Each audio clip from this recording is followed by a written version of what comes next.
जय हिंद दोस्तों। उम्मीद करता हूँ आप सभी लोग एकदम मस्त ज़बरदस्त होगे और अपनी तैयारी को अच्छे से कर रहे होंगे। तो दोस्तों एसएससी एमटीएस के एग्ज़ाम जो हैं वो मई और जून के मंथ में होने वाले हैं, यानी कि अब ज़्यादा दिन नहीं बचे हैं। तो दोस्तों आप लोगों की तैयारी को और अच्छा और बेहतर बनाने के लिए हम अपने इस चैनल पर प्रैक्टिस सेट्स लाते रहते हैं। तो ये हमारा प्रैक्टिस सेट नंबर 12 है। इससे पहले हम 11 और करा चुके हैं जीके जीएस के। यदि आप लोगों ने उनको नहीं देखा है तो मैंने डिस्क्रिप्शन में लिंक दे दिया, एक बार जा करके उन्हें ज़रूर देख लीजिएगा, है ना। तो चलिए दोस्तों वीडियो को स्टार्ट करते हैं और देखते हैं क्वेश्चन नंबर 1 को। क्वेश्चन नंबर 1 है कि बीइंग गांधी शीर्षक पुस्तक निम्नलिखित में से किसने लिखी है। तो बीइंग गांधी शीर्षक पुस्तक जो लिखी है दोस्तों वो लिखी है पारो आनंद ने, है ना। तो पारो आनंद ने बीइंग गांधी शीर्षक पुस्तक को लिखा है। ऑप्शन बी इसका करेक्ट आंसर हो जाएगा। क्वेश्चन नंबर 2 है कि विश्व प्रकृति संरक्षण दिवस कब मनाया जाता है ना। तो विश्व प्रकृति संरक्षण दिवस कब मनाया जाता है, इसका बिल्कुल सही आंसर हो जाएगा दोस्तों 28 जुलाई, है ना। विश्व प्रकृति संरक्षण दिवस 28 जुलाई के लिए मनाया जाता है। और देखते हैं हम क्वेश्चन नंबर अगला, है ना। तो अगला क्वेश्चन है क्वेश्चन नंबर 3 है कि वाणगंगा महोत्सव का संबंध निम्नलिखित में से किस राज्य से, है ना। तो वाणगंगा महोत्सव जो है वो किस राज्य में मनाया जाता है ना। तो वाणगंगा महोत्सव दिवस जो है वो मनाया जाता है महाराष्ट्र में, है ना। महाराष्ट्र में इसको मनाया जाता है। बिल्कुल सही आंसर हो जाएगा ऑप्शन बी। क्वेश्चन नंबर 4 यह कह रहा है दोस्तों कि जवाहरलाल नेहरू मणिपुर नृत्य अकादमी निम्नलिखित में से किस शहर में स्थित है। जवाहरलाल नेहरू मणिपुर नृत्य अकादमी निम्नलिखित में से किस शहर में स्थित है। तो जवाहरलाल नेहरू मणिपुर नृत्य अकादमी जो है वो दोस्तों इम्फाल में स्थित है ना।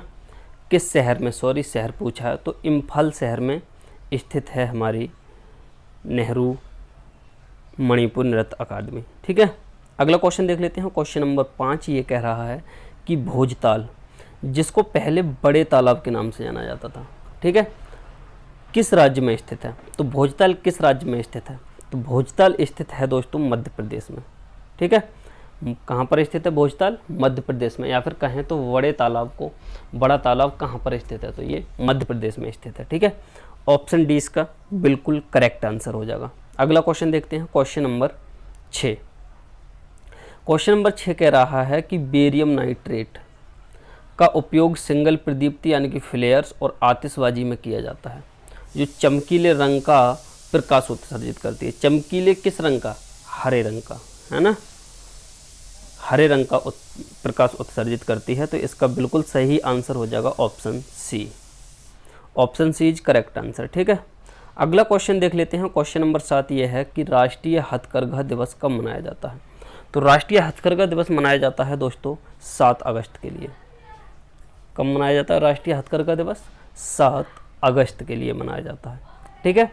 अगला क्वेश्चन देख लेते हैं हम। क्वेश्चन नंबर 8 कि अगस्त 2020 की स्थिति के अनुसार भारत का निम्नलिखित में से कौन सा राज्य सुनामी के लिए तैयार गांव वाला पहला राज्य बन गया है ना। अगस्त 2020 की स्थिति के अनुसार अगर देखा जाए तो भारत का सुनामी के लिए तैयार गांव वाला पहला राज्य जो बना है वो बना है दोस्तों ओडिशा, है ना। 8 का सही आंसर हो जाएगा C, option C correct answer. Odisha पहला राज्य बना है 2020 की स्थिति के अनुसार अगर देखा जाए तो। क्वेश्चन नंबर है हमारा 9 कि भारत के संविधान के किस अनुच्छेद में यह उल्लिखित है कि देवनागरी लिपि में लिखित हिंदी भाषा राजभाषा होगी, है ना। तो हिंदी संघ की जो देवनागरी लिपि में लिखित है वो हमारी हिंदी भाषा राजभाषा होगी। ये किस संविधान के किस अनुच्छेद में लिखा है। तो हमारे संविधान के अनुच्छेद 143 के फर्स्ट में लिखा है। ये वाला हमारा करेक्ट आंसर हो जाएगा ऑप्शन डी, ठीक है। अगला क्वेश्चन है वो ये है कि आवृत्ति का मात्रक एसआई मात्रक क्या है। तो आवृत्ति का एसआई मात्रक वो होता है हर्ट्ज। क्या होता है, हर्ट्ज होता है आवृत्ति का एसआई मात्रक, ठीक है। अगला क्वेश्चन देखें तो हमारा अगला क्वेश्चन ये है कि राजकोषीय नीति किसी देश की सरकार को प्रवाह को नियंत्रित करने में मदद करती है। तो राजकोषीय नीति जो है किसी भी देश की सही, वो कर राजस्व को क्या करेगी, प्रवाह को नियंत्रित करने में मदद करती है। ठीक है, ऑप्शन ए करेक्ट आंसर हो जाएगा, कर राजस्व। अगला क्वेश्चन है वो ये है कि 2 अक्टूबर 2014 को पेयजल एवं स्वच्छता मंत्रालय द्वारा पूरे भारत के ग्रामीण क्षेत्रों के लिए निम्नलिखित में से किस स्वच्छता अभियान की शुरुआत की गई थी, है ना। तो 2 अक्टूबर 2014 को अगर पेयजल और एवं स्वच्छता की बात आए तो दोस्तों स्वच्छ भारत मिशन की स्थापना की गई थी। ठीक है, 2014 में। अगला क्वेश्चन देख लेते हैं, क्वेश्चन नंबर 13। ये कह रहा है कि राष्ट्रीय खेल पुरस्कार 2020 में पैर स्विमिंग के लिए अर्जुन पुरस्कार किसने जीता था, हैं। अर्जुन पुरस्कार को किसने जीता था 2020 में पैर स्विमिंग के लिए। तो पैर स्विमिंग के लिए सुयश जाधव ने क्या जीता था, अर्जुन पुरस्कार जीता था 2020 में। ठीक है, Suyash Jadhav, option A correct answer हो जाएगा इसका। अगला क्वेश्चन है क्वेश्चन नंबर 14 कि म्यांमार का प्रमुख धर्म कौन सा है। तो म्यांमार का प्रमुख धर्म जो है दोस्तों वो है बौद्ध धर्म। कौन सा है, बौद्ध धर्म म्यांमार का सबसे प्रमुख धर्म है। तो ऑप्शन ए इसका करेक्ट आंसर हो जाएगा। अगला क्वेश्चन ये है कि एलईडी का पूर्ण रूप क्या होगा। तो दोस्तों मैं बता दूं, एलईडी का पूर्ण रूप होता है लाइट इमिटिंग डायोड। क्या होता है, light emitting diode. Option C बिल्कुल करेक्ट आंसर हो जाएगा। ओके, अगला क्वेश्चन ये है कि मार्च 2020 में नारी शक्ति पुरस्कार 2019, है ना। मार्च 2020 में एक नारी शक्ति पुरस्कार 2019 प्राप्त करने वाली प्रथम 3 भारतीय महिला लड़ाकू पायलटों में से निम्नलिखित में से कौन है, एक बतानी है। तो इसका सही आंसर हो जाएगा दोस्तों अवनी चतुर्वेदी। अवनी चतुर्वेदी लड़ाकू पायलटों में से एक हैं जिन्होंने नारी शक्ति पुरस्कार 2019 को जीता था। ठीक है, तो इसका ऑप्शन ए करेक्ट आंसर हो जाएगा, अवनी चतुर्वेदी। अगला क्वेश्चन है कि भारतीय निर्यात आयात बैंक ने निम्नलिखित में से किस देश को वहां बिजली आपूर्ति की गुणवत्ता में सुधार करने के लिए $250 मिलियन की ऋण व्यवस्था की है, प्रदान की है। यानी कि हमारे भारतीय निर्यात आयात बैंक ने किस देश की बिजली आपूर्ति की गुणवत्ता को सुधारने के लिए $250 मिलियन का ऋण दिया है, यानी कि लोन दिया है। तो इसका बिल्कुल सही आंसर हो जाएगा मोजाम्बिक।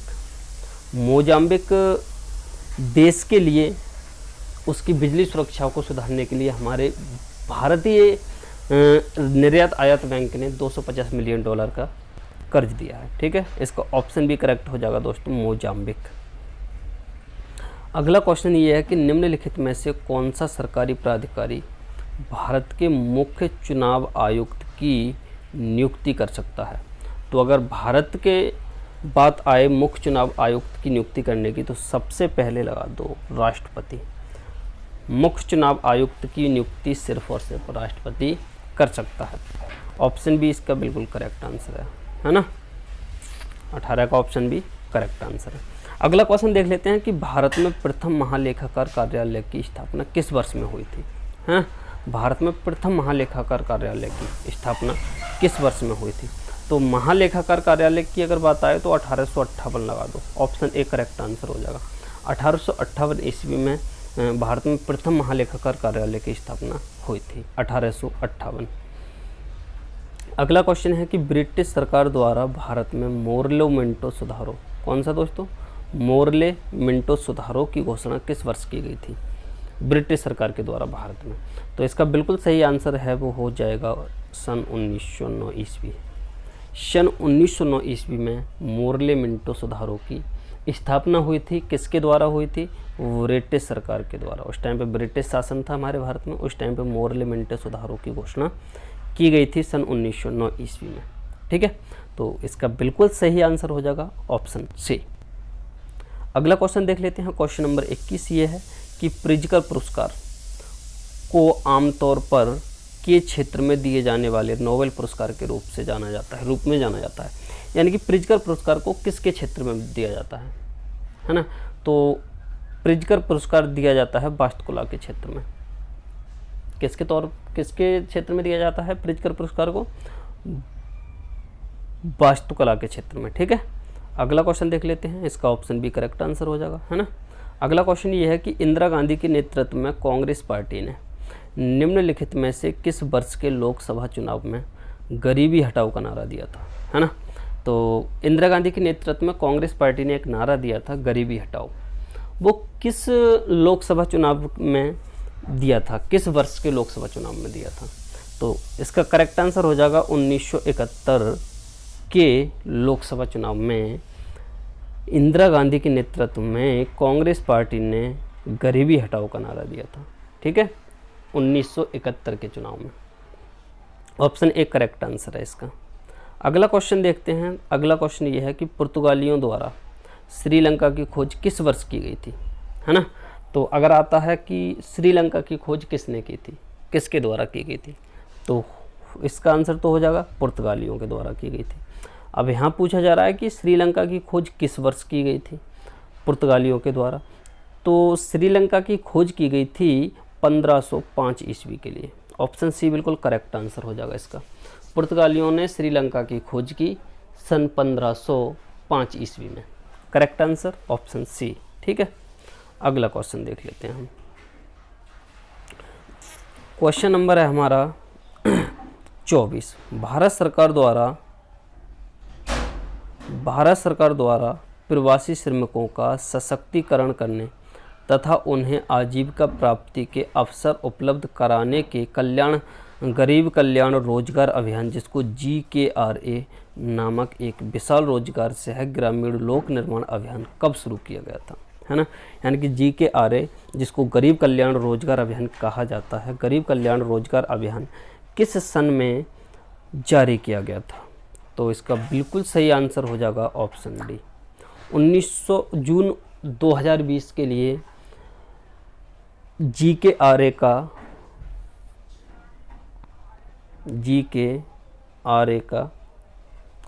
गठन किया गया था, शुभारंभ किया गया था जून 2020 के लिए, ठीक है।